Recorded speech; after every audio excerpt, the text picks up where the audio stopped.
नमस्कार साथियों, अदम्य एकेडमी के ऑनलाइन प्लेटफॉर्म पे आप सभी का हार्दिक स्वागत है, अभिनंदन है। अब आज हम अगले टॉपिक की चर्चा करेंगे और अगला हमारा जो टॉपिक है वो है राजस्थान में हस्तकला। हस्तकला क्या होती है? हस्तकला वो होती है कि हाथों से जो कलाकार, हाथों से जो शिल्पकार कुछ वस्तुओं का निर्माण करते हैं, वो क्या कहलाती है? हस्तकला कहलाती है।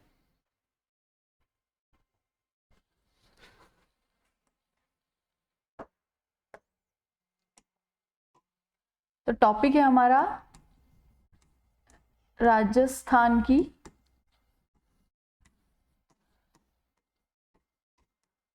हस्तकला या हस्तशिल्प। राजस्थान की हस्तकला या हस्तशिल्प। हस्तकला जैसा कि नाम से ही पता चल रहा है, हाथों से बनाई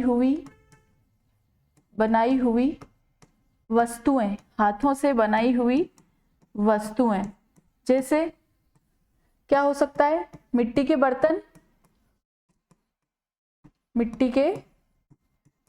बर्तन, लकड़ी के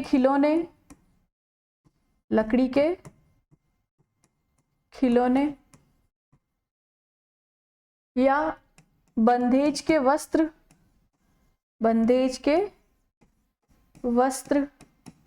या कठपुतलियां,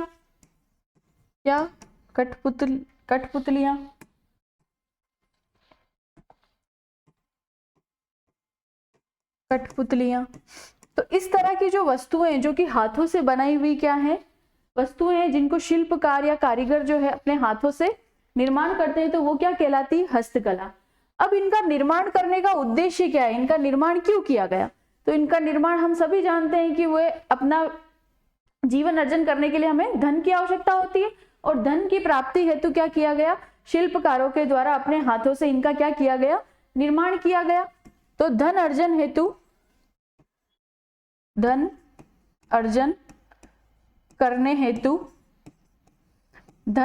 करने हेतु इन वस्तुओं का क्या किया गया? निर्माण किया गया। और धन अर्जन करने के कारण जो चीज हमारे सामने आई वो क्या कहलाया? उनका व्यवसाय कहलाया। क्या कहलाया? व्यवसाय कहलाया। और ये व्यवसाय की जो छोटी छोटी इकाइयां हैं, इस व्यवसाय की जो छोटी छोटी इकाइयां हैं, ये छोटी छोटी इकाइयां मिलकर के क्या बनाती हैं? उद्योग बनाती हैं। तो इन व्यवसाय की क्या छोटी छोटी इकाइयां, व्यवसाय की छोटी छोटी इकाइयां ये मिलकर के क्या बनाती है? उद्योग बनाती हैं। क्या बनाती हैं? उद्योग बनाती हैं। और जो हस्तशिल्प है, इस हस्तशिल्प को उद्योग का संरक्षण कब दिया गया? तो हस्तशिल्प को उद्योग का जो संरक्षण दिया गया वो 1991 की औद्योगिक नीति के तहत दिया गया। 1991 की औद्योगिक नीति के तहत दिया गया। औद्योगिक नीति के तहत दिया गया। तो एक बार वापस से समझ लेते, राजस्थान की हस्तकला या हस्तशिल्प, इसका शाब्दिक अर्थ क्या होता है? हाथों से बनी हुई वस्तुएं। शाब्दिक अर्थ क्या है इसका? हाथों से बनी हुई वस्तुएं। इन हाथों से बनी वस्तुओं में कौन कौन से उदाहरण आएंगे? जैसे मिट्टी के बर्तन, लकड़ी के खिलौने, बंधेज के वस्त्र, कठपुतलियां, गलीचा, है ना, इस तरह की जो चीजें हैं, गलीचा, नमदे, इस तरह की जो चीजें हैं जिनको हाथों से बनाया गया। और इनको बनाने का उद्देश्य क्या है? धन अर्जन करने हेतु। धन की आवश्यकता क्यों पड़ती है? जीवन का निर्वहन करने के लिए हमें किसकी आवश्यकता होती है? धन की आवश्यकता होती है। तो धन अर्जन करने हेतु क्या किया गया? इन वस्तुओं का क्या करते हैं शिल्पकार? निर्माण करते हैं। इन धन अर्जन करने को हम क्या बोलेंगे? इनका व्यवसाय बोलेंगे। और व्यवसाय की जो छोटी छोटी इकाइयां हैं वो मिलकर क्या बनाएंगी? उद्योग बनाएंगी। और हस्तशिल्प को उद्योग का संरक्षण कब दिया गया? तो 1991 की औद्योगिक नीति के तहत दिया गया। अब रीट के अंदर एक सवाल पूछा गया, हस्तशिल्प किस प्रकार का उद्योग है? हस्तशिल्प किस प्रकार का उद्योग है? हस्तशिल्प किस प्रकार का उद्योग है?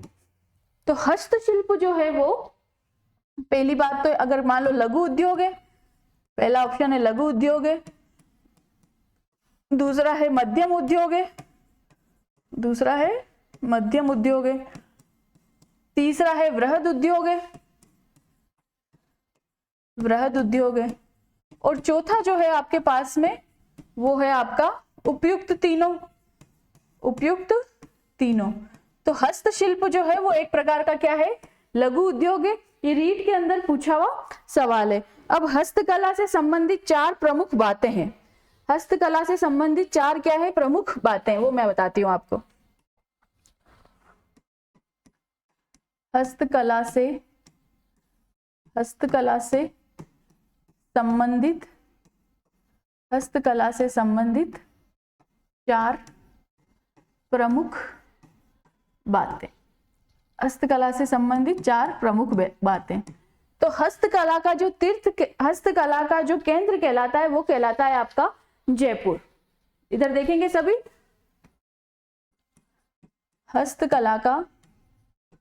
हस्तकला का केंद्र जो है राजस्थान में, हस्तकला का जो केंद्र है वो है जयपुर। और राजस्थान में हस्तकला का जो तीर्थ है, हस्तकला का तीर्थ, हस्तकला का क्या, तीर्थ। तीर्थ अगर बात करेंगे तो वो आएगा बोरानाड़ा। और बोरानाड़ा कहां पर पड़ेगा, अभी भी जोधपुर में। कहां पड़ेगा, जोधपुर में, फलोदी में नहीं आया ये। बोरानाड़ा कहां आएगा, जोधपुर के अंदर। तो हस्तकला का केंद्र जयपुर, हस्तकला का तीर्थ बोरानाड़ा, जोधपुर। अब मैंने केंद्र और तीर्थ दोनों में क्या अंतर है।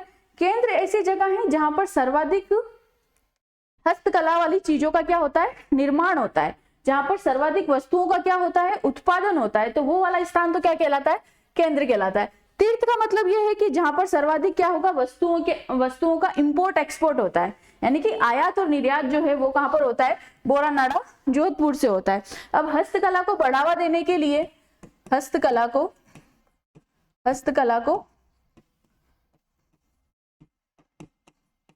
को बढ़ावा देने के लिए हमारे यहाँ 3 शिल्पग्राम खोले गए। अभी और नए भी खोले गए हैं, पर पहले इनकी चर्चा कर लेते हैं। 3 शिल्पग्राम। तो सबसे पहला जो शिल्पग्राम है वो है हवाला। हवाला कहां पड़ेगा, हवाला शिल्पग्राम। और हवाला शिल्पग्राम जो है वो है आपका उदयपुर के अंदर। कहां पर है, उदयपुर में। और दूसरा जो है आपका वो है पाल शिल्पग्राम। पाल शिल्पग्राम, ये पाल जो शिल्पग्राम है वो है आपका जोधपुर के अंदर। कहां पर है, जोधपुर में। अगली जो बात आती है जवाहर कला केंद्र। कौन सा है, जवाहर कला केंद्र। ये जवाहर कला केंद्र जो है ये है आपका जयपुर के अंदर। जवाहर कला केंद्र जयपुर के अंदर है। जवाहर कला केंद्र कहां पर है, जयपुर के अंदर है। अब आप एक बार इसको उतार लीजिए, फिर मैं आपको इसके आगे बताती हूँ।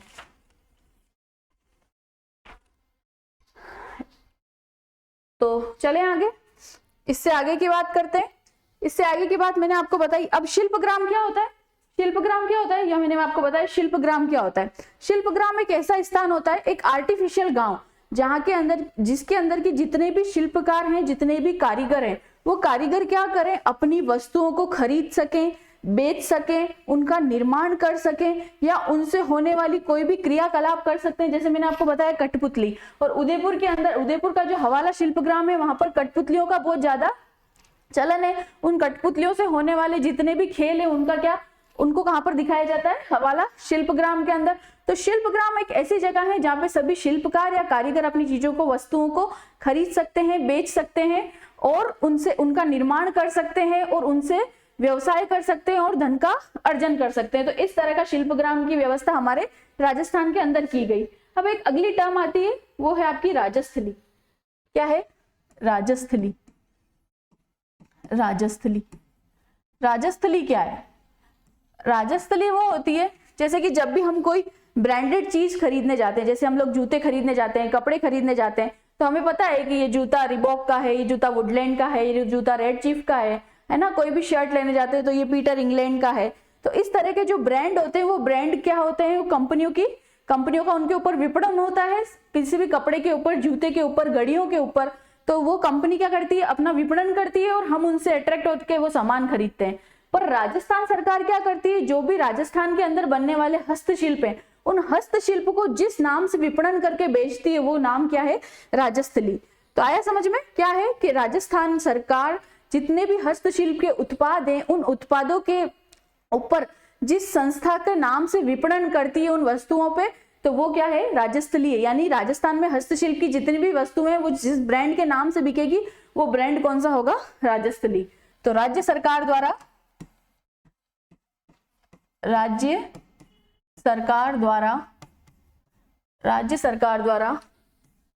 उत्पादित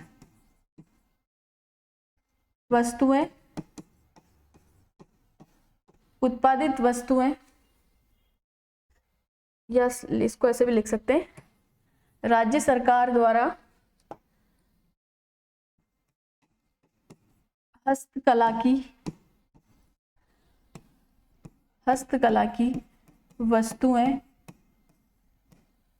की वस्तुओं को जिस नाम से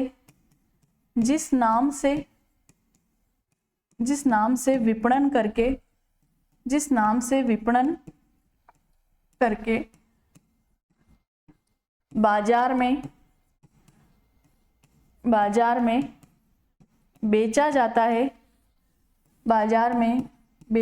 है, वह ब्रांड क्या है, वह ब्रांड राजस्थली है। क्या है, राजस्थली है। तो सिंपल भाषा में क्या हो गया, जैसे हमारे राजस्थान के अंदर जो लोकल जो मिलने वाली चीजें हैं वो किस ब्रांड से मिलती है, तो राजस्थली ब्रांड से मिलते हैं। अभी मैंने आपको एक चीज बताई, जवाहर कला केंद्र। क्या बताया, जवाहर कला केंद्र। ये कहां पर है आपका, जयपुर के अंदर है, इसको आप नोट लगा के लिख सकते हैं। जवाहर कला केंद्र कहां पर है, जयपुर के अंदर है। और इस जवाहर कला केंद्र का जो वास्तुकार था वो कौन था, चार्ल्स कोरिया। इस जवाहर कला केंद्र का वास्तुकार कौन था, चार्ल्स कोरिया। ये पटवार 2021 में आया हुआ सवाल है, पटवार 2021 के अंदर। तो जवाहर कला केंद्र का वास्तुकार कौन है, चार्ल्स कोरिया। इसका जो उद्घाटन करता है वो कौन है, उद्घाटन करता है इनके राष्ट्रपति शंकर दयाल शर्मा। कौन थे, राष्ट्रपति शंकर दयाल शर्मा।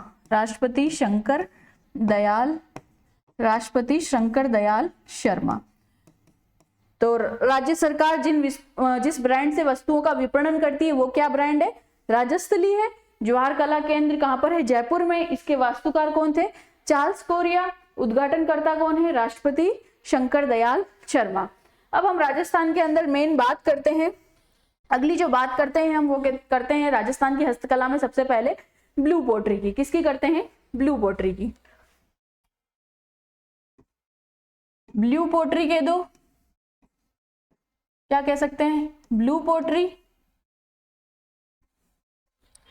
नीली पोट्री, क्या कह सकते हैं, नीली पोट्री। ब्लू पोट्री या नीली पोट्री। चलो इससे पहले हम पोट्री की चर्चा करते हैं। एक बार मैं आपको पोट्री बताती हूँ, पोट्री क्या है। सबसे पहले पोट्री की बात कर लेते हैं। पोट्री क्या है, ब्लू पोट्री तो इसका एक टाइप हो गया, पर उससे पहले हम पोट्री की चर्चा कर लेते हैं। पोट्री क्या है, तो चीनी मिट्टी की जितनी भी वस्तुएं हैं उनके ऊपर कलाकारी करना क्या कहलाता है, पोट्री कहलाता है। क्या कहलाता है, पोट्री। सबसे पहले देखेंगे चीनी मिट्टी की वस्तुएं, चीनी मिट्टी की वस्तुओं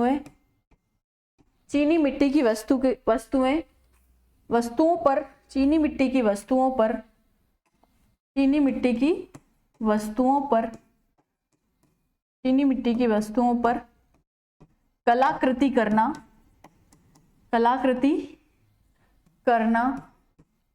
क्या कहलाता है, पोट्री कहलाता है। क्या कहलाता है, पोट्री कहलाता है।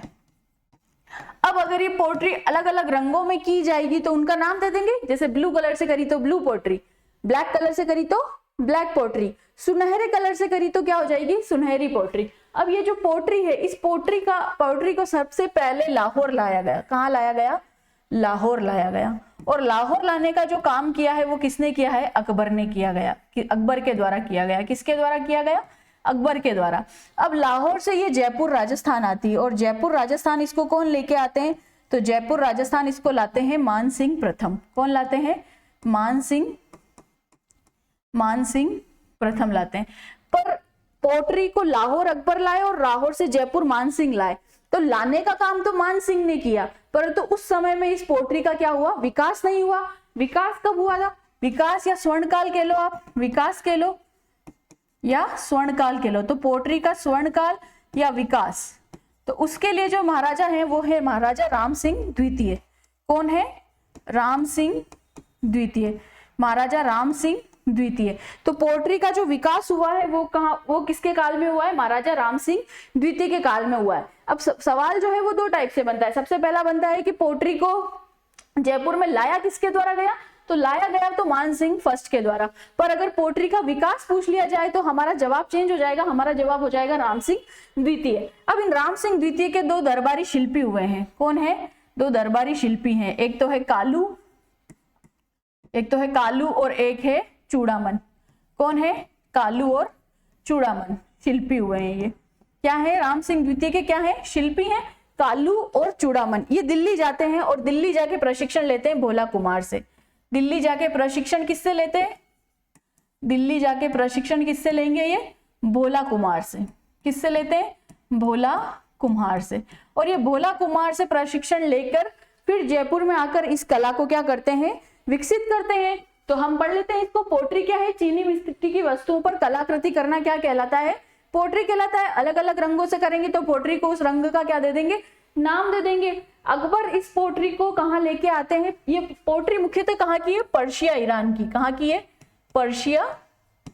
पर्शिया ईरान की है। पोट्री कहाँ की है, पर्शिया ईरान की। पर्शिया ईरान से अकबर इसको कहाँ लाते हैं, लाहौर लाते हैं। और लाहौर से जयपुर कौन लेके आते हैं, मान सिंह प्रथम लेके आते हैं। तो पोट्री को लाने का काम तो मान सिंह प्रथम ने किया, परंतु अगर इसका विकास पूछ लिया जाए, स्वर्ण काल पूछ लिया जाए, तो वो स्वर्ण काल कौन है, किसका है, राम सिंह द्वितीय का। अब इस राम सिंह द्वितीय के दो दरबारी शिल्पी हैं, कालू और चूड़ामन।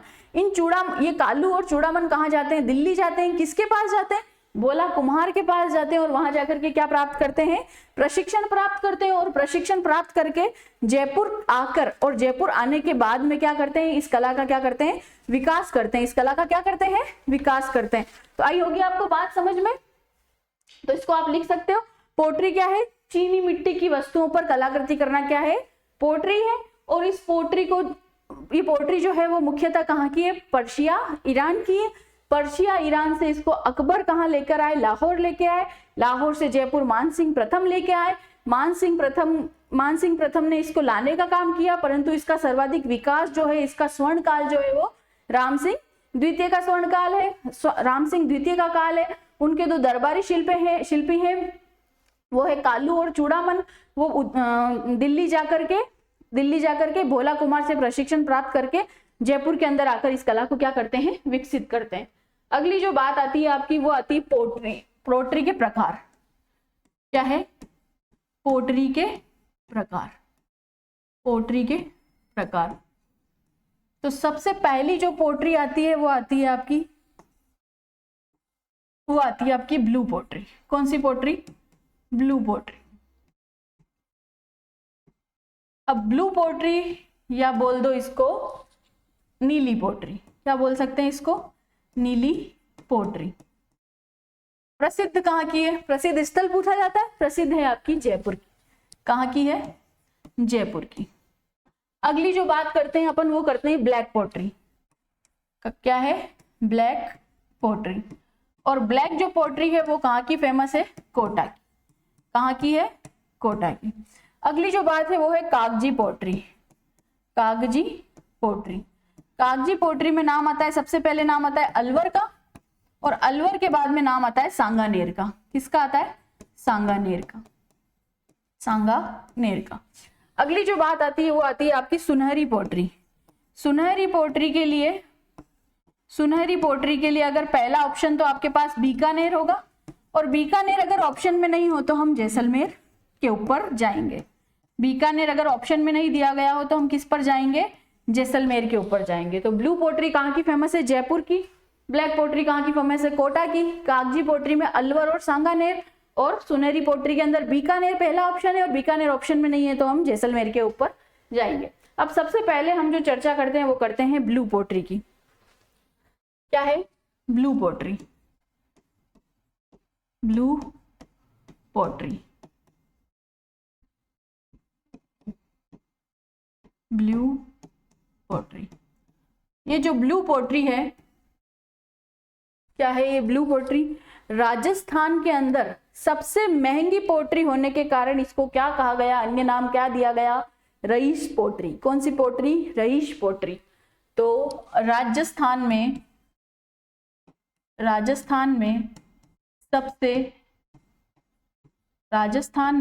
सबसे महंगी पोट्री होने के कारण, राजस्थान में सबसे महंगी पोट्री होने के कारण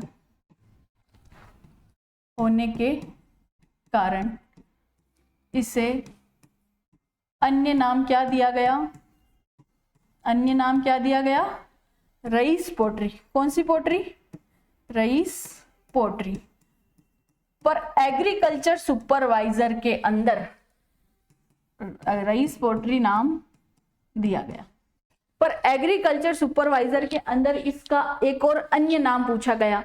तो एग्रीकल्चर सुपरवाइजर में क्या पूछा गया? एग्रीकल्चर सुपरवाइजर, इसके अंदर पूछा गया ब्लू पोट्री का अन्य नाम क्या है? ब्लू पोट्री का अन्य नाम क्या है? तो ब्लू पोट्री का अन्य नाम जो दिया गया, वहां ना रईस कला था ना नीली पोट्री था, वहां पर एक और अन्य नाम दिया गया था, वो नाम था मर्मण्य कला। कौन सी कला? मर्मण्य कला। कौन सी कला? मर्मण्य कला। मर्मण्य कला। ब्लू पोट्री का अन्य नाम क्या दिया गया? मर्मण्य कला। अब आगे बात करते हैं अपन ब्लू पोट्री की। अब देखेंगे सब बोर्ड पे, ये है हमारी पोट्री, जैसे कि क्या है? पोट्री। मान लिया हमारे पास में ये कोई चीनी मिट्टी का बर्तन है। इस बर्तन के चारों ओर अगर मैं कोई कलाकृति बना देती हूँ, इस बर्तन के चारों ओर मैं क्या करती हूँ? कोई कलाकृति बना देती हूँ। ये जो बर्तन है, ये किसका बर्तन है? चीनी मिट्टी का बर्तन है। और इस बर्तन के चारों ओर मैं क्या कर रही हूँ? कलाकृति बना रही हूँ। क्या बना रही हूँ? कलाकृति बना रही हूँ। और इस कलाकृति को बनाते हुए मैं नीले रंग का प्रयोग करती हूँ। कौन से रंग का प्रयोग करती हूँ? नीले रंग का प्रयोग करती हूँ। तो ये जो पोट्री कहलाएगी, ये पोट्री हमारी क्या कहलाएगी? ब्लू पोट्री कहलाएगी। इस ब्लू पोट्री को बनाने के लिए हमें 5 तत्वों की आवश्यकता है। कितने तत्वों की आवश्यकता है? 5 तत्वों की। 5 तत्वों की क्या है? आवश्यकता है। 5 तत्वों की क्या पड़ती है? आवश्यकता पड़ती है। 5 तत्वों की क्या पड़ती है? आवश्यकता पड़ती है। सबसे पहले तो पड़ता है नीले रंग, नीले रंग की आवश्यकता। दूसरी जो बात है वो अपने पास आवश्यकता पड़ती है क्वार्ट्ज की। किसकी आवश्यकता पड़ती है? क्वार्ट्ज की। तीसरी जो बात है अपने पास वो है गोंद। किसकी आवश्यकता पड़ती है? गोंद की। तीसरी जो आवश्यकता पड़ती है वो किसकी पड़ती है? गोंद की। चौथी जो बात है वो है आपके पास में मुल्तानी मिट्टी, मुल्तानी मिट्टी। और 5वीं जो चीज है वो है आपके पास में सोडियम कार्बोनेट, सोडियम कार्बोनेट। तो प्रश्न कैसे आता है? प्रश्न यह आता है कि ब्लू पोट्री बनाने के अंदर निम्न तत्वों में से कौन सा एक तत्व शामिल नहीं है या फिर कौन सा तत्व शामिल है। तो आपको ये 5 चीजें ध्यान रखनी है। सबसे पहला है नीले रंग का कांच, नीले रंग का कांच, नीले रंग का क्या है? कांच, नीले रंग का कांच। दूसरी जो बात है वो है आपके पास में क्वार्ट्ज। दूसरी जो चीज है वो क्या है? क्वार्ट्ज। तीसरी जो चीज है वो क्या है? गोंद। और चौथी जो चीज है वो क्या है? मुल्तानी मिट्टी। और 5वीं जो चीज है वो क्या है? Sodium carbonate. अब इससे आगे की बात करते हैं। जो नीले रंग का कांच है वो क्या कहलाता है? काहीरा कहलाता है। क्या कहलाता है? काहीरा कहलाता है। नीले रंग का कांच क्या कहलाता है? काहीरा कहलाता है। अब इस बर्तन की फिनिश के लिए, इस बर्तन की फिनिश करने के लिए, बर्तन की क्या करने के लिए? फिनिश करने के लिए एक पत्थर काम में लिया जाता है। बर्तन की फिनिशिंग करने के लिए एक पत्थर काम में लिया जाता है और उस पत्थर का नाम है अकीक का पत्थर। कौन सा पत्थर है? अकीक का पत्थर, अकीक का पत्थर, अकीक का पत्थर। अब ये जो अकीक का पत्थर ये किस क्षेत्र का फेमस है? तो गुजरात के भुज और कच्छ क्षेत्र का फेमस है। तो ये कहां से लाया जाता है? गुजरात के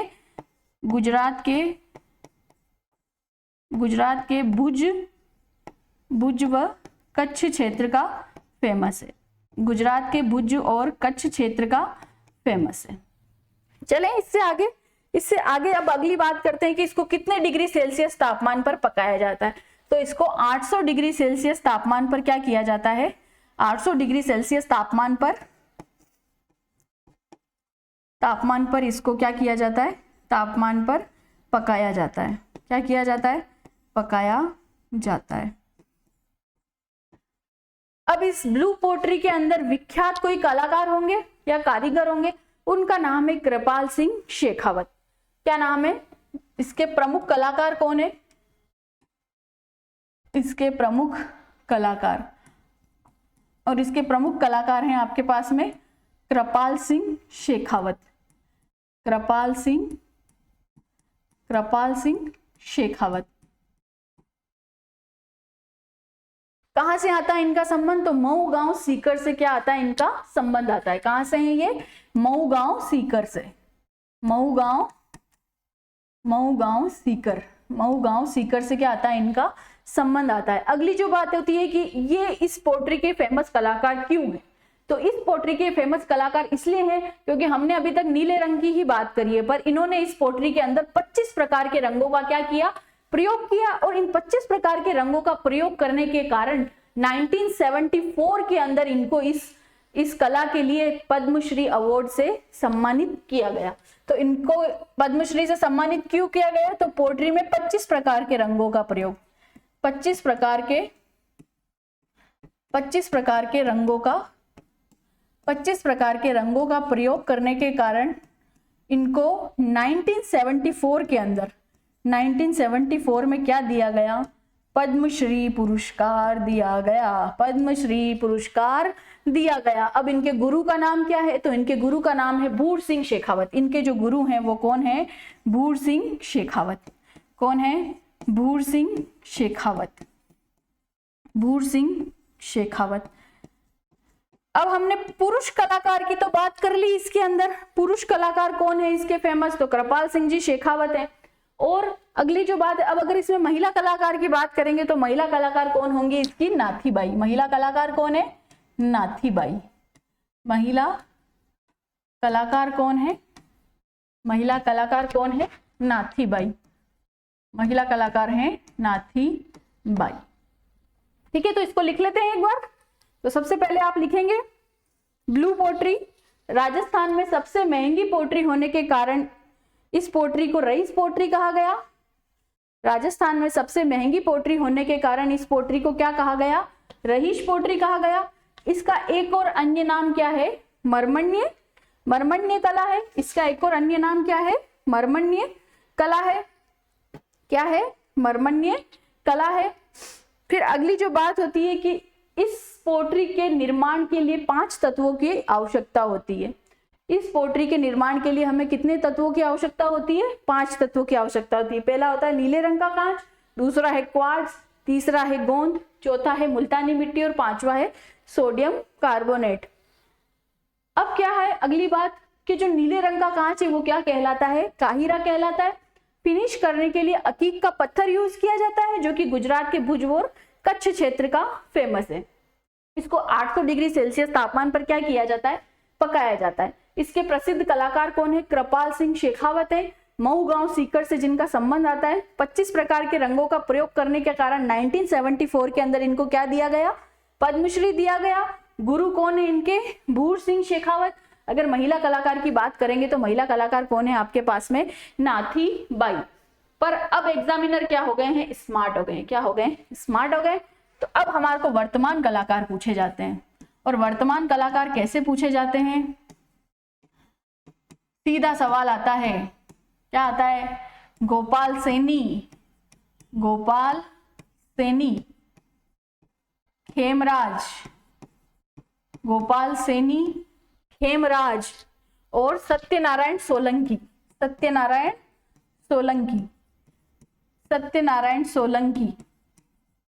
का संबंध है, सत्यनारायण सोलंकी का संबंध है तो किससे है?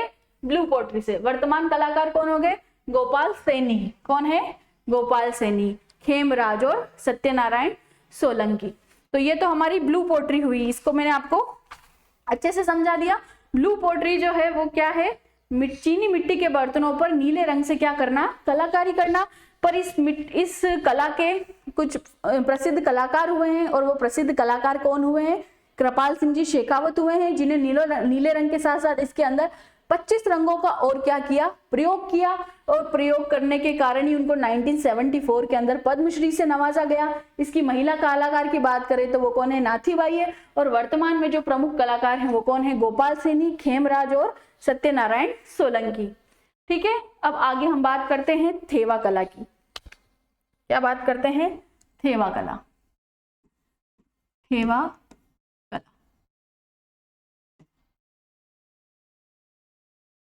थेवा कला कहाँ की प्रसिद्ध है? सभी जानते हैं कहाँ की? प्रतापगढ़ की। कहाँ की फेमस है? प्रसिद्ध कहाँ की है? प्रतापगढ़ की। कहाँ की फेमस है? तो ये प्रतापगढ़ की फेमस है। चलो भाई आगे बात करते हैं। इसके अंदर दो शब्द है, एक है थारना, थ का मतलब है थारना, और वा का मतलब है वाड़ा। क्या नाम है वा का? वा का मतलब है वाड़ा। क्या होता है थारना और वाड़ा? तो थारना का मतलब होता है कांच का कार्य। क्या है? कांच का कार्य, कांच का कार्य। और वाड़ा का जो मतलब होता है, वाड़ा का मतलब होता है आपका सोने की नक्काशी। क्या करना? सोने की नक्काशी, सोने की नक्काशी करना। तो कांच के ऊपर सोने की नक्काशी का कार्य करना क्या कहलाता है? क्या कहलाता है रे? क्या कहलाता है? थेवा कला कहलाता है। समझ में आया? कांच की थारना का मतलब क्या है? कांच के ऊपर सोने की नक्काशी का काम करना क्या कहलाता है? थेवा कला कहलाता है।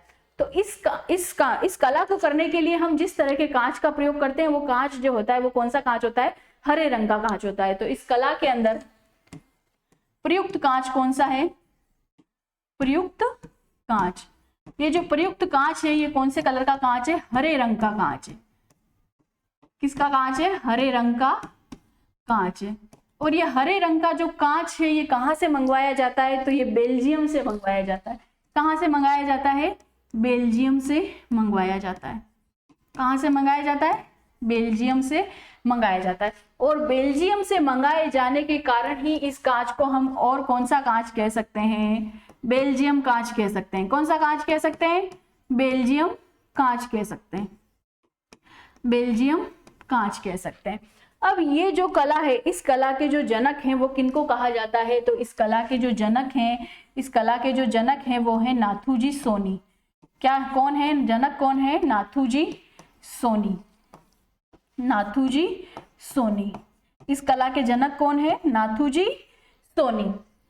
अब इस कला का जो विकास है या इस कला की जो शुरुआत है, इस कला की शुरुआत और विकास, ये प्रतापगढ़ के एक शासक हुए हैं। उन प्रतापगढ़ के शासक का नाम है सामंत सिंह या सुमंत सिंह, दोनों एक ही बात है। सामंत सिंह आ जाए या सुमंत सिंह आ जाए तो इनकी इस कला की शुरुआत किसके काल में मानी जाएगी? सामंत सिंह या सुमंत सिंह। सामंत सिंह या सुमंत सिंह। तो ये नाथूजी सोनी किसके काल में इस कला को शुरुआत करते हैं? तो सामंत सिंह या सुमंत सिंह के काल में। इसलिए इन सामंत सिंह द्वारा इन नाथूजी सोनी के जो परिवार है इनको राज सोनी की क्या दी गई? उपाधि दी गई। तो इनके द्वारा इनको किसकी उपाधि दी गई? राज सोनी परिवार की। राज सोनी परिवार की क्या दी गई? उपाधि दी गई। राज सोनी परिवार की क्या दी गई? उपाधि दी गई। अब इसके अंदर आगे बात करते हैं। इसके प्रसिद्ध कलाकार हुए हैं और उस प्रसिद्ध कलाकार का नाम क्या है? महेश विजयराज सोनी। क्या नाम है? महेश विजयराज सोनी। महेश विजयराज सोनी। ये जो महेश विजयराज सोनी है, इनको 2015 के अंदर, कब? 2015 में इनको क्या दिया गया? पद्मश्री पुरस्कार दिया गया। पद्मश्री पुरस्कार दिया गया। पर अब इनका क्या हो गया है, देहांत हो गया है, इनका क्या हो चुका है, निधन हो चुका है। तो इनके इस कला के वर्तमान जो कलाकार हैं वो वर्तमान कलाकार कौन है, गिरीश कुमार। वर्तमान कलाकार कौन हो जाएंगे, वर्तमान कलाकार होंगे इसके गिरीश कुमार। वर्तमान कलाकार कौन होंगे, गिरीश कुमार। तो आपको वर्तमान कलाकार ध्यान रखने, जैसे ब्लू पोट्री के अंदर मैंने आपको बताया सत्यनारायण सोलंकी, खेमराज और गोपाल सैनी। वहां पर पद्मश्री पुरस्कार किसको दिया गया था, कृपाल सिंह जी शेखावत को 1974 के अंदर। यहाँ पर पद्मश्री किसको मिला है, महेश विजयराज सोनी को 2015 के अंदर। वर्तमान कलाकार कौन है, गिरीश कुमार। राज परिवार की उपाधि किसके द्वारा दी गई, सुमंत सिंह के द्वारा दी गई। नाथूजी सोनी के परिवार को राज परिवार की उपाधि दी गई। अब इसके आगे की बात करते हैं। आगे जो बात करते हैं अपन, सन 2002 के अंदर, सन 2002 में इस कला पर डाक टिकट जारी किया गया। इस कला पर डाक टिकट जारी किया गया। डाक टिकट जारी किया गया। डाक टिकट जारी किया गया। इस कला पर क्या किया गया, डाक टिकट जारी किया गया। फिर अगली जो बात आती है कि अभी तक हम हरे रंग के कांच का क्या कर रहे थे, इसके अंदर प्रयोग कर रहे थे, पर समय के साथ साथ बदलाव आते गए और बदलाव आने के साथ ही जो नए कलाकार आए उन्होंने क्या किया, हरे रंग को कांच को छोड़कर अन्य रंगों के कांच का भी क्या करना किया, प्रयोग प्रारंभ करना शुरू किया। और अन्य रंगों के कांचों का प्रयोग करने के कारण ये जो कला कहलाती है वो कहलाती है आलना थेवा। तो हरे रंग के कांच को छोड़कर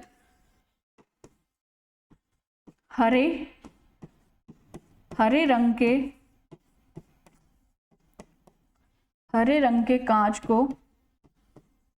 के कांच को छोड़कर अन्य रंग के कांचों का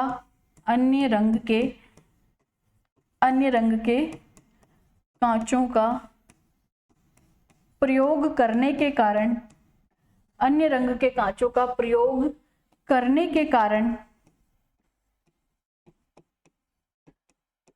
करने के कारण यह कला आलना थेवा कहलाई। यह कला क्या कहलाई, तो आलना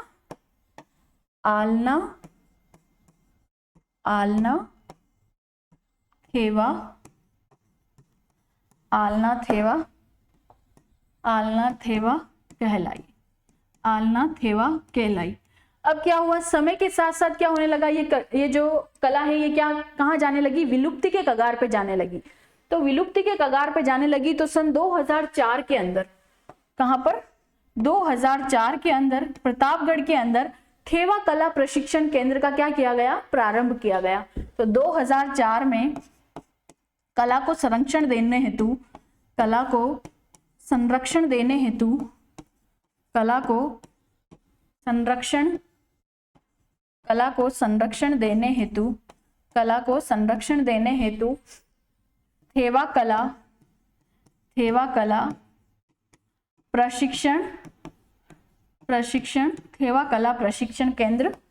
थेवा कला प्रशिक्षण केंद्र शुरू किया गया।